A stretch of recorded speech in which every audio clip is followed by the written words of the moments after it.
vais me lancer dans le dev perso et je pense que tu devrais faire pareil. De base, j'ai lancé ma chaîne en faisant du jeu vidéo. Après, j'ai commencé à faire un peu de muscu. Et il y a pas longtemps, j'ai eu une réflexion. Squeezie, qui a 20 millions d'abonnés à peu près, fait à peu près 5 millions de chiffre d'affaires par an.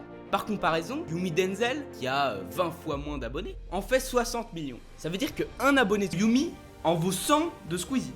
Donc, déjà, la niche dev perso est beaucoup plus rentable. Et en plus, contrairement aux autres niches, si tu veux réussir dans le développement personnel, il faut se développer personnellement, donc évoluer, encore plus que dans les autres disciplines. Contrairement à d'autres niches, par exemple dans le divertissement, tu vas apprendre à divertir les gens, mais quand tu es chez toi, tu fais ce que tu veux, tu n'as pas à te développer personnellement, ça n'a aucun intérêt. Tu as juste à apprendre à devenir divertissant. Donc là, vu que tu as une pression supplémentaire, tu vas aller beaucoup plus vite dans ton domaine. Tu seras poussé par les gens qui seront sur YouTube et en même temps par le fait que tu veux évoluer. Et donc on ira bien plus vite comme ça. En plus, si tu fais pas trop de conneries, ton esprit sera bien plus libéré que si tu faisais du divertissement. Si tu fais du divertissement, tu seras bien plus mal dans ta peau parce que tu vas te dire mais est-ce que ce que je fais c'est bien? Est-ce que j'apporte du positif au monde?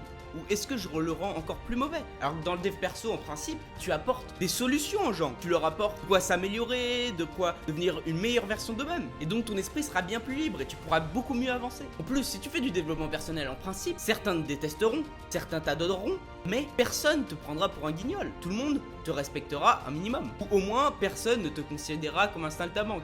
En plus, je pense que la niche dev perso est la moins saturée de tout YouTube. C'est qu'il n'y a pas vraiment d'offres valables par rapport au nombre de gens qui regardent du dev perso. Alors que dans le divertissement, c'est clairement saturé.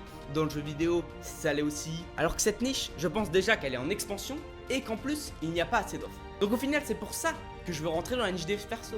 Et c'est pour ça que toi aussi tu devrais le faire. Malgré tout, j'aimerais quand même mettre un bémol sur cette niche du dev perso. Si comme moi, vous êtes encore à l'école, au lycée, au collège, en études supérieures, je pense que c'est une niche qui reste quand même difficile, surtout si des gens tombent sur vos vidéos. Parce que forcément, dans développement personnel, il y a personnel.